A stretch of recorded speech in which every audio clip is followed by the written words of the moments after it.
Well, hello and welcome to the Creative Writing Life podcast, where we talk with writers from all mediums and genres about themselves, their work, and advice they have for other writers. I'm your host, Paul Zeidman. My guest today is writer and producer and just all around entertainment powerhouse dynamo, Kim Hornsby. Kim, welcome to the Creative Writing Life podcast. Hi, thanks for having me, Paul. I'm thrilled to be here and talk about Christmas. As you can see, I'm a big fan of Christmas. That's right. And for the people who are just listening to this, Kim is wearing her very festive Santa hat right Oh, now. right. And Yes. the reason she is doing that because we are actually going to be talking to Kim about her new Christmas TV movie that she has written. But also, Kim is also an experienced writer and producer. We'll be talking to her about that. But today's focus, because it is the season, we'll be focusing a lot more about the writing of Christmas movies, which, as we said, Kim has done a little bit of. Before we get to a little bit more about Kim, for those who are familiar with the show, we like to start things off talking about anything we may have read or watched lately. Did we like it? Did we not like it? Were we kind of indifferent about it? Well, I will go first just to give Kim a little time to collect her thoughts. It's been a very busy week around the house. We actually went away to visit some friends over the weekend, so didn't really get a chance to watch as much, but before we did, I snuck in a quick viewing of the timeless classic Marvel Zombies, which is on Disney Plus. It's an animated show, and I enjoyed it. I think they're doing what they can with the material. I liked it, but I wasn't crazy about it. And will they do a season three? Who knows? But if they do, it'll be one of those. I'll get to it when I eventually get to it. I'm not in a rush. I'm not waiting with bated breath for them to put out season three. Whenever they get to it, that's good enough for me. So that's pretty much it. Kim, what about you? Anything good or not so good in the reading or watching front? Well, I would only say what's good because it's Okay. like a miracle to get anything produced, right? Um, I'm catching up on Pluribus, Okay. and that's so interesting. And Landman, love Landman. Oh my God, Billy Billy Bob Thornton. Bob Thornton. Yeah, I almost said Billy Ray Cyrus, but no. Yeah, that. And I recently saw, of course, my favorite holiday movie is The Holiday. Okay. And yes, tonight will be Love Actually. Those are two of my favorite Wow. movies, classics for me. And then last week I was at a conference in LA called The Business of Christmas, where we watched Jennifer Snow's movie called We're Scrooged. And it was so Great title. funny. I know, right? She is a very clever writer, and she's written, I don't know, maybe 20 Christmas movies. And she's also an author like me. And Hmm. we've known each other online for about 10 years and just met finally in real life last week in LA. And so We're Scrooged was really funny. I have to ask if you can give like a, not maybe a log line or just like a little bit more than just a log line for what that's about because the title grabs me, so now I want to know more. Oh yeah, I have it up here on IMDb.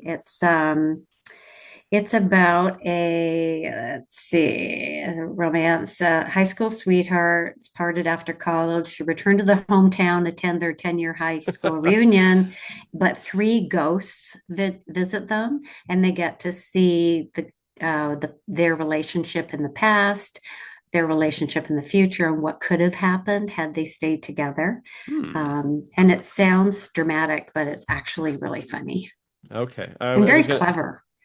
Okay. And I think it's not even. It's a bit of a. I don't know if a writer's irony that the creator is Jennifer Snow. Yeah, yeah. And we were there at a conference with another producer writer called Candy Kane. Oh my So God. I clearly need to change my name.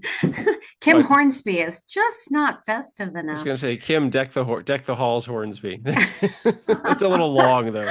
Let me just write that down. Yeah, please do. Yeah, Okay, yeah. so let me read Kim's bio. Kim Hornsby is a screenwriter and USA Today best-selling author known for adapting her novels to screenplays. With 20 novels and as many screenplays, Kim's brand is believable romance and happy endings with women saving themselves. Her movies, Family Adventure, Braving Rapids, and Lifetime thriller, Secret Life of My Other Wife, are on Prime and Lifetime, and her new Christmas romance, which we'll be talking about today, Christmas by Design, is on BET Plus. She has has three movies in various stages of production, aiming for a 2026 release, and writing from her forested acreage on an island off of Seattle. Kim conjures stories of toe-curling romance and spine-tingling suspense. Fantastic stuff. So, Kim, let us talk a little bit about you as the writer. So, what I like to ask my guests is, how did you get your start overall? Were you always a writer? A lot of writers tend to have been voracious readers when they were children. Was that you, or was this something that you came to a little bit later in life that you always said, "Oh, writing, that's not for me." Then you gave it a try and said, "Hey, this actually is for me." It sounds boring and cliche. A lot of writers' bios start off with, I've been writing since I was a kid, but it's kind of true. I've been writing stuff and journaling and writing copy for kids' fashion shows in the backyard kind of thing, and never thought of penning a novel until I adopted my daughter out of Taiwan in 2002. And I wrote emails back to everybody about what life was like in Taiwan because I was there for 5 months while we did Mm. paperwork. And people said, you should write a novel about that. And so I did. But because I was pretty sure I'd be famous and on Oprah within the week, I made a fictional novel instead of about me and my daughter, who is now 23. And yeah, so then I penned a book. I wrote a book and wrote another one and another one. I have over 20 novels on Amazon where I exclusively publish now. And then, like, I don't know what year, maybe about 10 years ago, I had someone approach me about doing an adaptation to one of my novels, and we got it optioned. It still hasn't been made. It's been optioned 4 times, and I have somebody looking at it again now. So that got me into screenwriting, which I just love. Novel writing takes a really long time, and Hmm. screenwriting is so fast and fun. And so I haven't really looked back since I started screenwriting, and that's where I am now. I still write Christmas novellas every Hmm. year to publish in anthologies with other authors, and that's where I make most of my author money is these anthologies. So just Do a lot of your I guess your Christmas cards that you send out to friends and family, does everybody always look forward to it because they want to see what is Kim writing about this year? And I assume it's more than just the this is what happened to us this year type of stuff. Yeah, I post a lot on social media, so I don't tend to send out like a friends Christmas newsletter like a lot of people do. I'm less of a writer in my personal life now than I ever have been. But I post long posts on social media. So I have a check mark on Twitter so that I can write really long tweets, and Ah. then I will post on Facebook and Instagram, and they're usually long posts, and edited posts and thought out. Um, but yeah, I do have a fan base, a reader base for my novels, and a group of, like, I don't know, 50 really loyal readers who have been with me over the years, and I love them. I I was gonna say appreciate them. it's a good thing you live on an island, or I fear there'd be people like an Anne Rice situation, just people camping outside your house. I don't know if I'm that good, but yeah, I do. I live on an island, and yeah, it's hard to get to my house. So I guess that's good. I was gonna say, never underestimate the devotion of diehard fans. Okay, so before we get into talking about your Christmas movie, Christmas by Design, we mentioned in your bio you've written Family Adventure, Braving Rapids, and for those who are seeing the video, she's got the poster right there behind her. There it is, and I love the fact that the dog is is the prominent character, and also your Lifetime thriller, Secret Life of My Other Wife. How did you get to like which one of those was first, and what was the process for putting those stories together? I mean, if you want to talk about just one, or if you want to touch on both of them, it's really your call. Well, Braving Rapids got went together really quickly. So it was like the January of 23. Producer put a call out on Twitter to say I'm looking for a Christmas movie. So I sent him a Christmas movie, and then he said, "Well, we've pivoted. They now want a family movie. My distributor is interested in a family movie. If you got one of those," and I did, about river rafting trip. Little girl finds a wolf cub on a river rafting trip, and his executive producer read it. We got it okayed by the distributor. We made a few changes, and we were filming in June. So that Wow. happened really fast. Um, as that was going down, I think it was in late 2022, I started working with a developmental executive at Real One in London, and we were developing a thriller concept about a plural marriage. And I got paid for it and signed off, I think it was the summer of 23. So it took about a year for me to do all of the hoops to jump through for them before they said, go ahead and write it. And I wrote it. I got paid. Turned out they passed it to another writer and changed it considerably, but they made it and it came out the same month as Braving Rapids. So, two Wow. very different experiences because Braving Rapids, I was a producer on Hmm. and I was on set every day. I arrived early to Utah to help buy props and set up scenes and get ready for when everybody else arrived. And I stayed late, in Utah that summer and very hands-on on-set producer. The other one, I just was a paid writer for hire. So No, I was gonna say you didn't get to go to London to help them shoot, or was that where they filmed it? no, they filmed it in Canada, actually, Oh, just okay. north of me here in British Columbia. But yeah, they didn't even tell me that they'd already filmed it. I contacted the Oh, developmental executive and said something like, "Oh, I hope you guys have figured out where you're going to shoot this." And she said, "Oh, it's done. We shot it. It's wow. fabulous. You'll love it." But when you just get paid to do it, you're out of the loop and Yeah, there's no invitation to set or anything like that, right. and no reason to go to set. I was going to say, I love the fact about Braving Rapids that you were such a hands-on producer, because a lot of times you hear about a producer, they stay very away or they kind of stick their nose in where it's not wanted. But it sounds like you're more like, what do you need me to do? I will do it, whatever I can do to help. Yeah, yeah, it was like that. The filmmaker, Eric Cannon of Compassionate Disaster Films, he agreed to mentor me as a producer for this film. And my time with him, working with him, and I continue to work with him, we have some other projects, was just incredibly valuable. He's just a very kind person and runs a very lovely, kind set. Everybody was very loving and wonderful. And we had kids and a puppy. Hmm. So, it was important to be kind and nice to the kids and the puppy. Sure, sure. I was going to say that's just really it's real proof that because you always hear people say like, how do I break in? Say, be willing to do any job.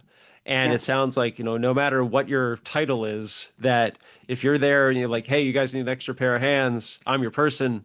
And they will say, yes, please, hold that lamp, hold the dog or whatever. exactly. I am executive producer on a horror movie of Eric's as well. And I remember going to set one day about a year and a half ago when they filmed in Seattle, and they needed me to pack all of the garbage, like garbage from the set, Hmm. into my Suburban and take it to a dump. We just had too much garbage to put out at the curb. Oh, wow. And yeah, so, there I am taking all my garbage to the dump and thinking it's so glamorous I was going to being say, an executive. showbiz. Yeah.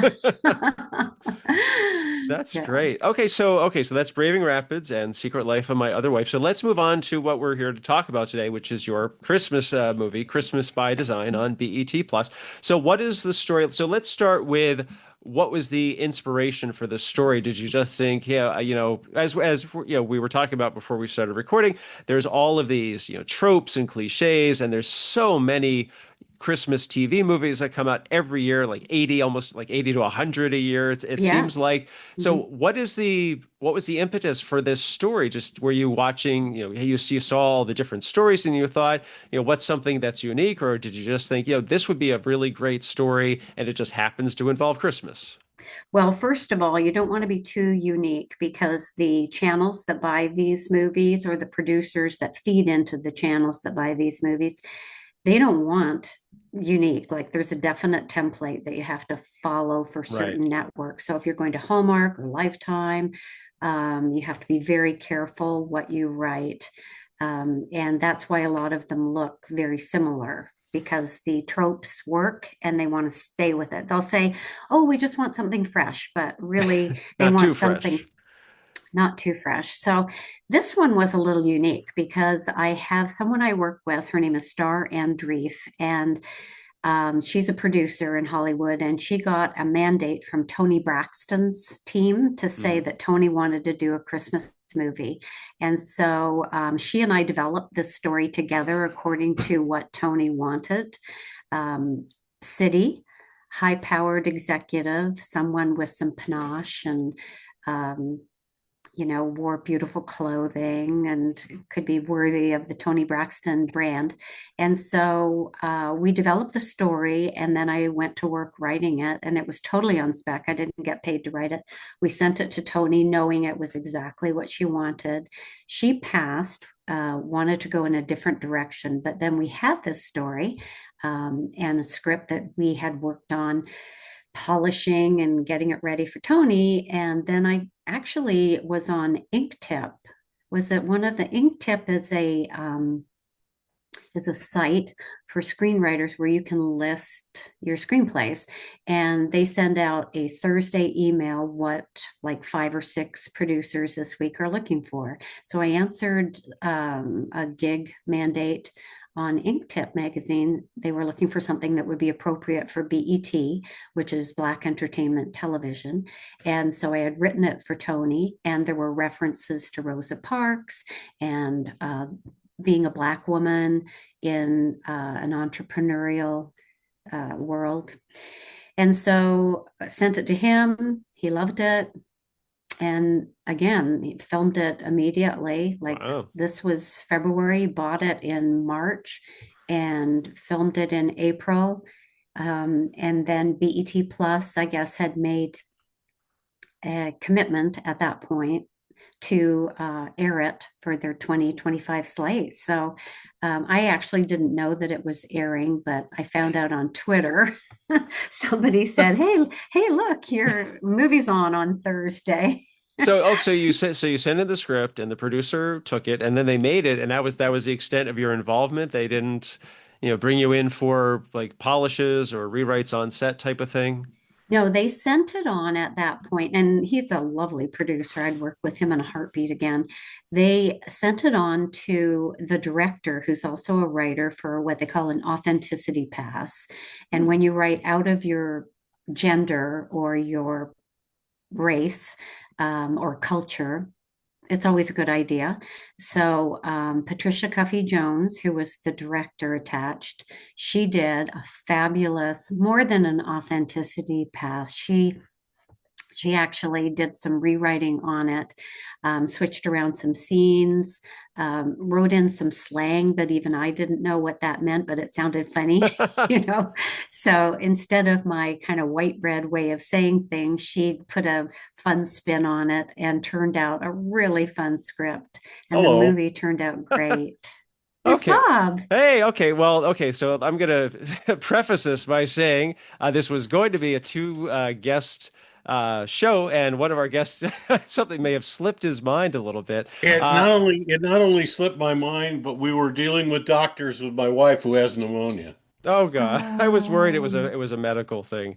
Yeah, Okay, so so I'm gonna do a very fast introduction. So we've been no, talking don't with worry about it. I'm just a guy who writes some Christmas movies. Ho ho ho. I know Kim very well. She's a doll and very talented, and you can kick me off and still talk to her. Oh no. We're doing great. We're doing great. Just for people who are listening, think who is this second voice or third voice popping in? This is Bob Saenz. He is as he just said, he's an experienced screenwriter and he's written a ton of movies, including a lot of Christmas movies. I'm gonna just read Bob's bio really quick. It's gonna take it's a long bio, but I'll try to do the best I can. Bob Saenz, screenwriter, speaker, and actor. His 21 credited and produced works include extracurricular activities. He's got a poster too. Church People, The Farmer and the Bell, Help for the Holidays, and Rescuing Madison. His films have shown in theaters, on Netflix, on Amazon, Peacock, Hulu, Tubi, Hallmark, GASA Family, Lifetime, the WB Network, PureFlix, and Up TV. I think that's everything that's on my Apple screen right now. He's done Oh multiple no, rewrites. I now have a movie on Netflix. since I wrote that and sent that to you. Oh So, no, it's Netflix was I think okay. that was the first one listed. Oh He's yeah. done multiple rewrites, book adaptations, script polishes for hire on film and TV projects for producers, production companies, streamers, and studios. He's also the author of the popular screenwriting book That's Not the Way It Works and the novel Jessica's Vampire Diary. And he speaks, teaches, and panels at writers' conferences and film festivals across the country. 30-year member of SAG-AFTRA, he's appeared on TV and in films, including a 6-year recurring character on the CBS series Nash Bridges, filmed right here in San Francisco. Okay, so Bob, we did this with Kim. We're gonna do this with you. So what I'd like to ask the guests is, how did you get your start as a writer? And were you always a writer? Was it something you came into later in life? Were you a voracious reader and thought, hey, you know what? I'm going to give that a try too? Has Kim given her answer? She has. Quickly, you gave the answer right in my bio. I was an actor on the TV series Nash Bridges. I have a this is going to be a this is not a video podcast, is it? It is. That's It okay. is. If you need to take a drink, don't worry about it. No, no, no, no, no, no. I'm not talking about that. My acting skill is about like this. Okay. If you put me in Wow. there, I'm really good. But outside of that, I'm no Meryl Streep. I knew I wasn't going to have a great acting career. And I thought I looked at those scripts weekly for Nash Bridges, and I thought to myself, I could do that. So I wrote an episode of Nash Bridges. And I got some screenwriting. I found out what kind of screenwriting software people use. I didn't know anything about writing scripts. I just used what I saw. And so I wrote a script, Nash Bridges script. I found out that the guy who watered the plants had written a Nash Bridges script. And everybody else, the Dolly Grip had a Nash Bridges script. Everybody had a Bridges script. So I went to a producer and said that, and he started laughing because that's when I found out about the Dolly Grip and the guy who waters the plants. And he said, so, all right, for giggles, uh, pitch it to me. So I pitched him the idea, and his eyes got a little wide, and he went, "Wow, that's really a good idea." And I said, um, "So, can you make it?" And he went, "No, we have a WGA writer's contract, and we have a writer's room, and we have everything else, but I'll read your script." So he read the script, and then he passed it on to the showrunner, who sent me a really nice letter. It was Carlton Cuse, of all people, Oh, Hmm. wow. Lost and everything else. And Carlton sent me a really nice letter saying, "Hey, Bob, keep acting. You're on the show. We enjoy you on the show, but you have some skill. You should be developing your skill and working more on your craft." And then I talked to another producer who said, "You need to write a calling card script." And a calling card script is a script that you may not ever get made, but it shows what you can do as far as being creative and out of the box and having your own voice and all that stuff. And I wrote my book, Jessica's Vampire Diary. That was my first script. And I ended up, it's a long, involved story, but I ended up optioning it to a studio. Then the studio got bought by another studio that got rid of all that other studio stuff.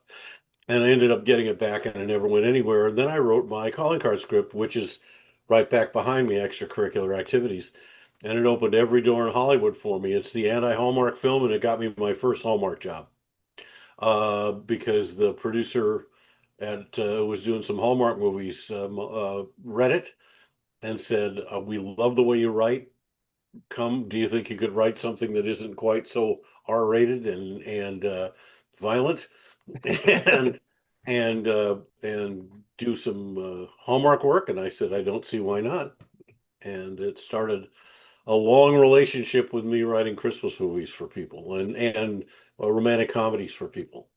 Doesn't mean I still don't write stuff like that. It just means I don't write stuff like that but I still write smart aleck stuff, like church people and some Okay. of the. Is that a Okay. genre, Bob? Smart Alec. Um, some people think it is when it comes to me. The there I've I just it took from the time I wrote my first script to the time I had my first produced film was 12 years. And the only reason that that happened is I didn't give up. It's my number one. I have two words of advice for new writers. Yeah, you may want to save that till the end, but uh, but one of them is don't give up.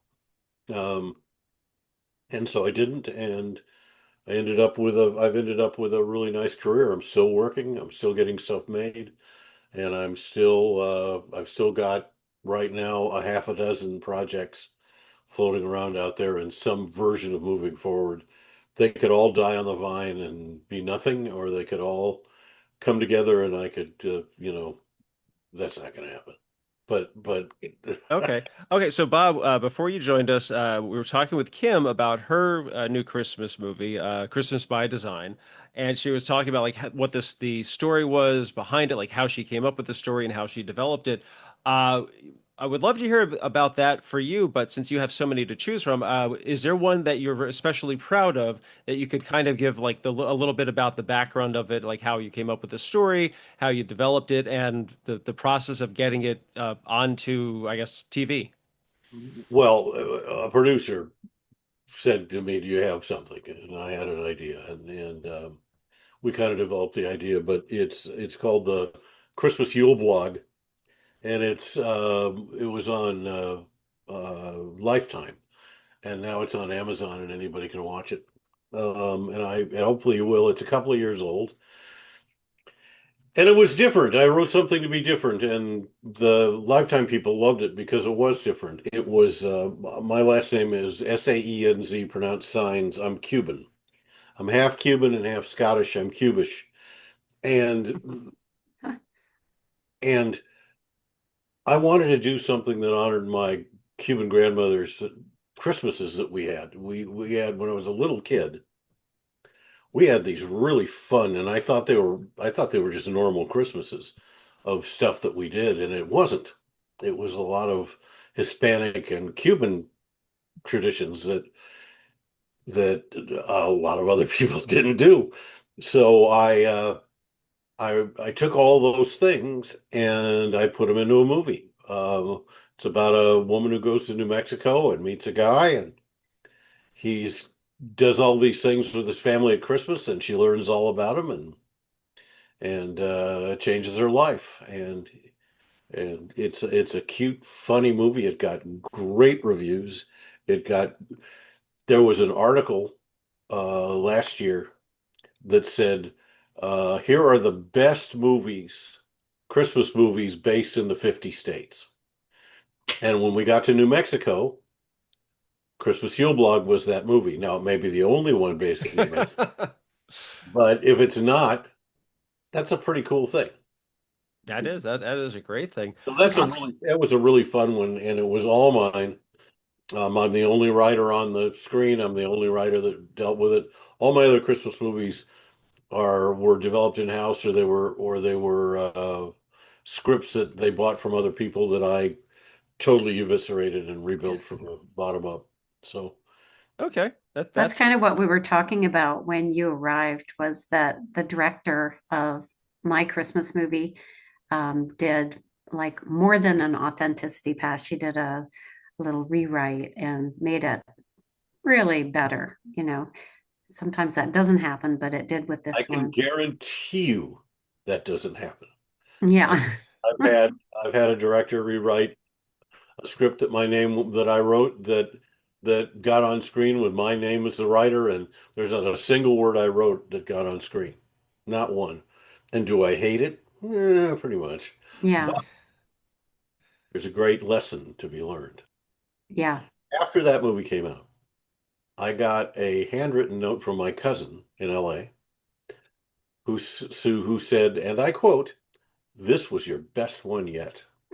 wow. There you go. Uh, I wanted to ask both of you. So we're kind of talking about this before you joined us about that. A lot of the Christmas TV movies, they tend to use a certain formula in the storytelling. Now, how do you approach the challenge of putting, I guess, your own unique spin on the story? I mean, Kim touched on it briefly, but I'd love to What did hear. she say? What did you say, Kim? Um, well, I said, first of all, they don't want you to put too much of a spin on it. Like they are tropey for a reason. Certain channels really want you to fit the template, and if you go too far in any direction, it's not looked at with favor. I was going to say though, usually I try to put my own spin on it by giving the protagonist an unusual and interesting occupation. What I do too. Yeah. Yeah, I've done that, but I've also I know the box so well now that I color around the edges. So I have been accused by by people I've sent these to they'll say, "Wow, we really like that, but we can't do that." That's okay because I know there's other things they can't do that they will do because they already got rid of this one. Um, I always color around the edges. I'm one of the guys that if you watch my Christmas movies, they're always just a little bit different. It isn't always she doesn't like Christmas. Um, it's there's other reasons for them to be doing what they're doing. Yeah, and they'll say, "Oh, we don't want any more big city executive goes home to a small town and reunites with her high school sweetheart." But then the next And movie they you and then see is and they turn exactly around that, and that's exactly what they ask for. and exactly what they turn out, you know. And So like Hallmark, Bob might be part of this, but I know with Hallmark, which turns out the most Christmas movies, they have a group of writers that they work with pretty much exclusively. The woman who ran the Hallmark Christmas program over there, Liz Yost, she said to me, it's like the mafia. We work with our same people and everybody stays tight. We don't bring in any. I was one of those people. I bet you were. Welcome to the mafia. But Liz is gone, and the everything changed there, and Bill Abbott went from Hallmark to GAC Family and took a lot of people with him, and I ended up doing four movies for GAC, Hmm. and I don't know if I'll do any more, but right now I'm not. But now there's a whole new group of people at Hallmark, and some of the original people who were there with Bill are back. Yeah. And the people that changed what was going on at Hallmark are gone. So there's who nobody knows what's going on. Yeah, No, everything's up for grabs. I have something over there right now. And I had one developed there when COVID hit. It was going into pre-production and then they wiped the everything off the table and changed management and which happens, these oh, places. yeah. Every time that you lose a development executive that's championing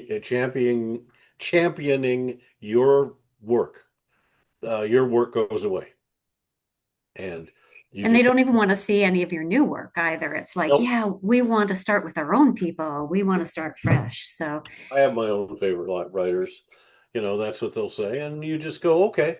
Well, there's nothing you could do about it, and you mhm. can't argue with people because that's just bad form. You let it go, and you see where the other people that you knew landed, and see if you can follow them there.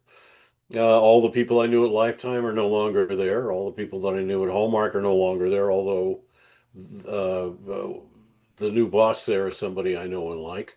Michelle. Huh? Michelle Vickery, is that her Yes. name? Yeah, she just came back. So that's good news, I think, for Well, everybody. I think it's very good news, and I know and like her. I believe she knows and likes me, and so that's a nice thing. We'll see if that works. But I like her because she's going to get homework back on the straight and narrow, I think. Good. And uh, uh, uh, but everybody's making less movies. They all discovered that they weren't getting credit for making 60 movies a year. Nobody cared. They found out that they could make 30 and nobody would notice. And so now they're making half as many movies. This year they made 23. Wow. Years Which past is, they made 60. wow. And then this is going to be permanent. This isn't going to go back to 60 now that COVID is over and the strikes are over and all this stuff. It's permanent.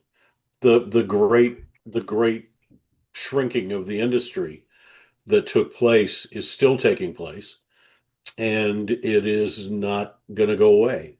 There's going to be less movies, less jobs, less writers getting stuff, and it's going to be much harder for writers, even experienced writers, to find work or to sell their stuff. It's what's happening. So if you're working right now, Kim, which I know you are, and I'm lucky enough to be doing some work right now, um, we're very fortunate and kind of blessed because it's really, really, really tough out there. Yeah. And I just did a workshop on this actually in Los Angeles with some Christmas writers and was talking about how the market is shrinking and um, also talking about how a lot of other, I mean, there's more streamers coming on board. More streamers are doing Christmas movies now. So even though Hallmark isn't doing 60 movies, Up TV is buying a certain amount. BET Yeah, Plus but is you have to also teach those people that they've got to make $250,000 budget movies. right, right. Because a That's a whole Christmas different movie, ballgame. When I first started making Hallmark Christmas movies, the budgets were $2 million. Okay. And now they're 250,000. yeah, unless you've got a celebrity and it's the tentpole movie for the season. And then it's 750,000. Yeah, right. Okay. There's no $2 million movies being made anymore. Yeah. And, And and all your budget's in the fake snow. yeah, so and that's tough. And when it's one of their tent poles or it's one of their big stars, those big stars are the ones that get to choose which ones they're doing and who the writers are. Yeah, they have And their they're favorite using their writers. friends and they're using their established writers that they know. So it's still not any easier. But Yeah, yeah, Up TV is doing some things, but then everybody's changed at Up TV. yeah, same at BET. I think management changed over there too. Yep. And And certainly, companies like Tubi, who are now making some movies, are being a lot more selective about what they take. yeah, Because their brand changed. They're more YA now, right? yep. At And Tubi. then Amazon, who used to take almost anything, has decided they're not going to do that anymore because it was affecting the way people thought about them. That they just took anything. So if you happened on a movie, there was a 70% chance it was going to be horrible. And they didn't want that either. So now they're being very selective about what they take, and they're being very selective about who's in it. Yeah, it's No, tough. okay. Well, I wanted to ask that you probably kind of alluded to this already. That one of my questions was, so for writers looking to break in, is writing a Christmas movie a good option? I mean, you can at least put together a calling card script. I mean, do you think there's a chance that you could get it to somebody? I mean, you're talking about the industry's already shrinking and you have to write smaller budgets. A Christmas script is just as good as any other script. The biggest problem is knowing how to write to the brand, Hmm. knowing how to write to the people who are buying Christmas movies and making Christmas movies. I get people who will pitch me their Hallmark Christmas script with drugs and drunks and divorcees and all kinds of stuff. Yeah, And I go, do you even watch those Christmas movies? you No, can't have a one night stand in a Hallmark movie. no. But you see them too, don't you, Kim? I do, I do. And I just did this workshop where I went, if you're writing to Great American Family or Hallmark, it's very specific what you can say and do. If you're writing to Netflix, it's a little more edgy and they want a little more edgy. But they don't want that. They don't want the one night stands, and even Hallmark doesn't want that stuff in their Christmas movies, unless it's a big star Christmas movie. If it's going to be just a nice kind of Hallmarky type of Christmas movie, they want a Hallmarky kind of Christmas movie. Mhm. So you have to be careful thinking that, oh, well, I can write something that's a little more, a little more risque or different, and we'll just get it to Netflix. It doesn't work that way. No, but funny, I recently read a script by a brand new baby writer who this is the first script she's ever written. And I just told her, I met her at this thing last week, and I said, I'd like to read that. That sounds really cute. She pitched me in the hall of the hotel.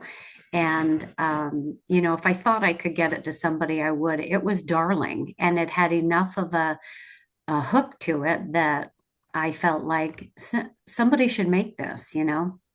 So, but what did happen was we passed it along to a producer who's made 25 Christmas movies. She's producer and writer, and she's going to read it now for her. So you just never know if your passion is Christmas and you have a good idea, like just go ahead and write it, but Yeah. make sure you put Christmas in absolutely every scene. Just like when you watch a Christmas movie, there isn't a shot, not a frame on there that doesn't have a poinsettia or red Christmas lights or something in it. It's unheard of to not have Christmas in every frame.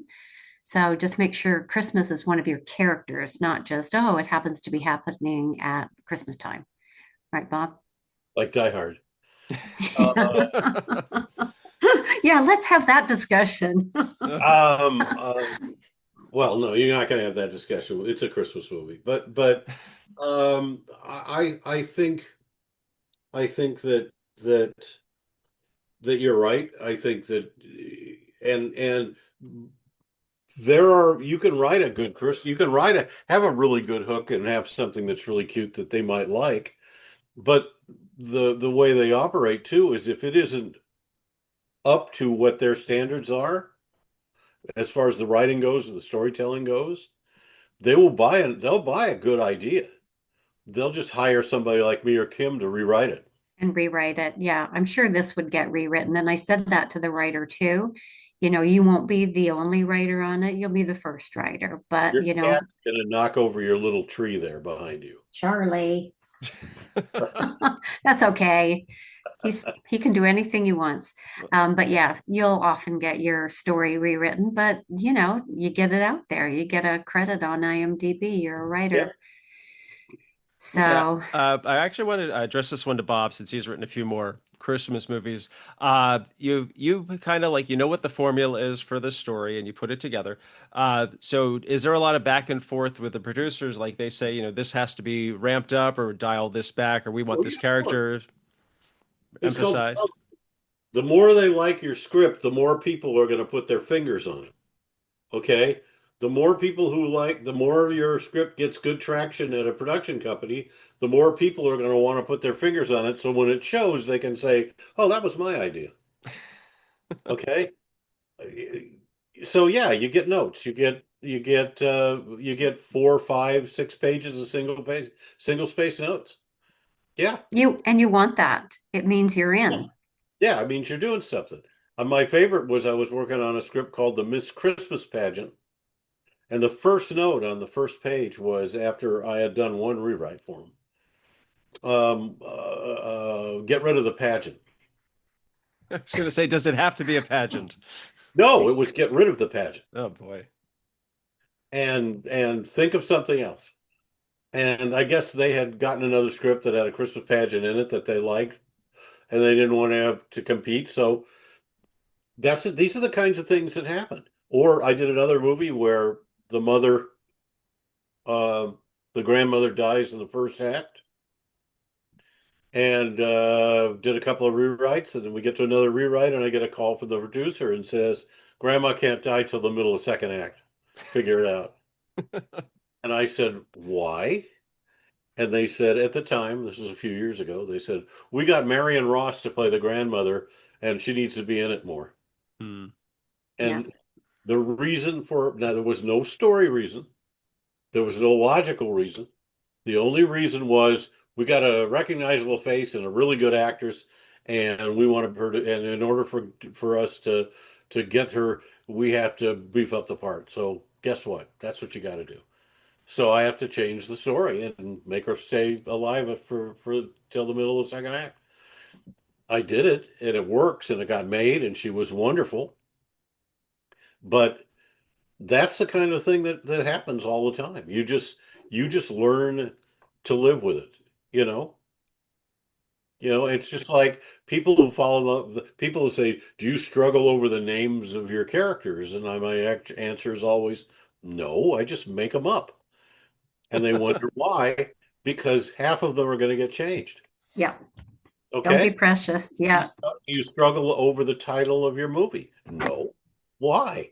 Because half of the movies that get made, the title gets changed. That's just what happens. In the last minute, we're getting ready to go into production. I had a producer call me and say, "I'd like to change this character's name from Jennifer to Megan, one of the main characters." And I said, "Hi, Kat." And Sorry. I said, "Okay, any particular reason?" He goes, "Yes, my granddaughter was just born. Her name is Megan, and that's why I want to change the name of the character to Megan." Good enough. And you know what you do? Hmm. You go through and you change your name to Megan. Yeah. You do your find and replace on your screenwriting software. Okay, so I have two final questions for both of you.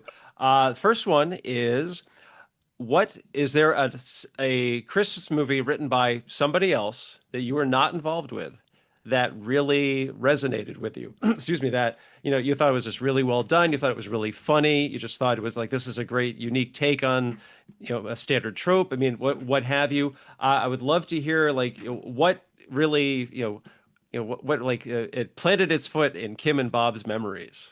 I've read Okay. a couple, but I have an option on a Christmas movie right now by a fabulous writer who gets a lot made over at Hallmark. Her name's Betsy Morris, and she wrote a Christmas movie called The Christmas Spirit. And the reason why she didn't take it to her regular producers as Hallmark is because the romance is not the A story, it's the B story. And the A story is the friendship between this author who rents a Victorian mansion over Christmas to finish her book and the ghost that lives in the house, a woman And who it's can't, nothing Hallmark would ever do. right? A ghost who can't move on because her husband never returned from his adventure to the Amazon and she's waiting for him. And it's the friendship between the two women. And it's hilarious if you know Betsy's work. She is such a clever writer. And I have that option and I'm hoping to make it next year. I just need to raise funds to Well, I hope you make it too. Sounds great. thank you. Yeah, we got the director attached, the same director she worked with on another movie, and it's very cute. So yeah, that. I've And then I've we, got yeah, I've got a new Christmas movie out there that the big time producer has decided he likes, and it's completely different too. It's I he seems to think Hallmark might do it, and I seem to think Hallmark is a chance in anywhere that they would do it. So, but it's really funny. And that's what I think is a problem, will be the problem with it. It's just laugh out loud funny. it's Uh, too funny. Yeah, it's too funny. yeah, It's got a great premise, and the main female protagonist is really smart and really interesting and really, really funny. And the whole situation is very funny. And the people in this town are just off enough, just strange enough in this town that I don't know if it's a good fit for. I mean, I hope it is. If they Hallmark says they want to do it, we'll see.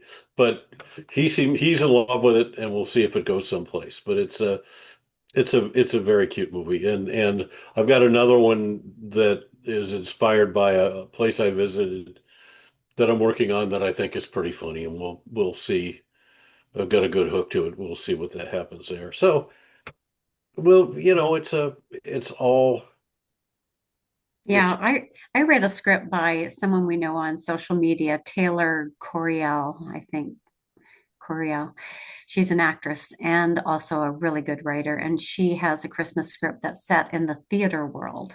And I read it a couple of years ago. It was on, I believe it was on like the naughty list, the stunt list, naughty list. And it was super cute. And that has stuck in my mind for a couple of years too. Okay, great, great. Okay, so this is the last question for both of you. No restrictions. Is there a certain type of Christmas movie you would want to write? I mean, I just wrote down, a murder mystery, Christmas during the zombie apocalypse. It doesn't have to be Hallmark or not family friendly. Just you can just go wild with your imagination, like something that you've always wanted to write. It just happens to be a Christmas movie. Yeah. Go Yeah. whoever wants to go I first. don't have any interest in writing Christmas horror, although Okay. it is a genre now. And my son makes us watch Krampus on Christmas Eve, which I fall asleep in. And I am writing exactly what I have always wanted to write. I love to write romance, and Christmas romance is just the perfect pairing. And so I don't know that I would want to write anything other than I am writing.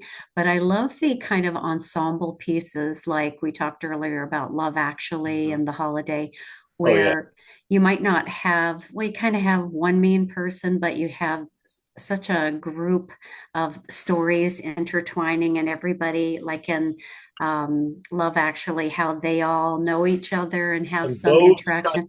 those kinds of movies are ripe for the streamers because Hallmark wouldn't touch a movie like that with a 10-foot pole. They Mhm. want they want two actors that can have a romance. At one point when I worked for Hallmark, and that the person who said this is no longer there, so I could say this, looked at me in a room and said, "Romance over story." And I said, "You got the wrong guy." Mhm. I I don't said, know, Bob. I I said, bet you're very romantic. "Oh, I am with my wife, yeah, but I can write romance. I've written a bunch of them, but not over story because the romance doesn't work unless there's a solid, good story." And so I wasn't quite sure what that meant and didn't want to. Yeah, story is king. Yep. Oh, Yeah. so Bob, I would love to get your, what something you would love to write, like some kind Well, of two of thing my you. very favorite Christmas movies are Christmas Vacation and Scrooged with Bill Murray. Um, that kind of goes to my natural humor. I don't know if you saw Church People. Did you see it, Kim? I did. Very funny. You can write Uh, comedy. what? You can write comedy. Thank you. I do write comedy, and so I like the off the wall kind of humor that even though that had a lot of heart to it, and there's a lot of heart in that movie. Yeah. There's also a lot of screwy comedy in that movie. And so for everybody watching, it's on Netflix right now, and it's got a ton of recognizable faces in it. And thank you, Kim, for watching it. That makes me feel. Yeah. Yeah. I like a good movie. I love comedy. So if you wrote something like Scrooged, that'd be right up my alley too. So and I wrote. I did the final write, and it was really the whole script of Farmer and the Belle, uh, which was also a comedy, a I very remember gentle, that. a very gentle comedy. Yeah. Okay.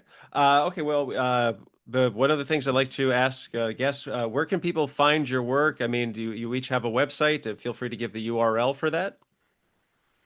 My website is www.kimhornsby.info. And I'm all over the internet. If you put my name in, you'll get way more than anyone ever needs to know about me. Me too. I'm on all the social medias All you have to with, do is put my name, Bob Saenz, Saenz, in Google. I'm like the first 10 pages of Google, and you'll find me on mostly on X and on Facebook. And I try and help as many people as I can and teach people. And I travel around the country and do I teach classes and speak at big conferences and film festivals to help people get better at what they do. And I'm a do you big still have your believer. website? My Or you? website sucks. I'm going Okay. to I'm going to redo it. It's too old and I haven't touched it in years. It's kind of like my acting headshot, which is now 20 years old. which Uh, also sucks, uh, which also sucks. 20 years old and doesn't look like me at all. And so my acting agent retired like 12 years ago, so it's not Yeah. like I'm out there trying to get acting jobs. Although I have gotten a few. If I'm referring somebody to my website for screenwriting, I usually will use my profile on ISA, Network ISA, because that lists all my scripts and log lines. And if they're listed there as a producer, they can actually access my scripts. So, Okay. Great. Well, all right. That is great stuff. Well, Kim and Bob, thank you so much for being here today. This was great stuff. A Sorry I little was late. up. That's okay. The important thing is that We you were were able to show up. handling medicine, pharmacy things and doctor things, so I apologize. I hope your Not a wife is problem. better. Yeah. We're working on it. Yep. We're working on Okay, it. Fitz. Thank And yes, all the best to Bob's wife. And thank you, Kim. Thank you, Bob. Viewers and listeners, if you enjoyed today's show, please hit like. Feel free to leave a comment and subscribe for my social media. You can check out my screenwriting blog, MaximumZ.blog. I'm on Twitter at Maximum_Z. And for Blue Sky and Instagram, it's at Pez Screenwriting. And this show also has its own accounts on Twitter. It's Twitter and Blue Sky. It's at Podcast CWL.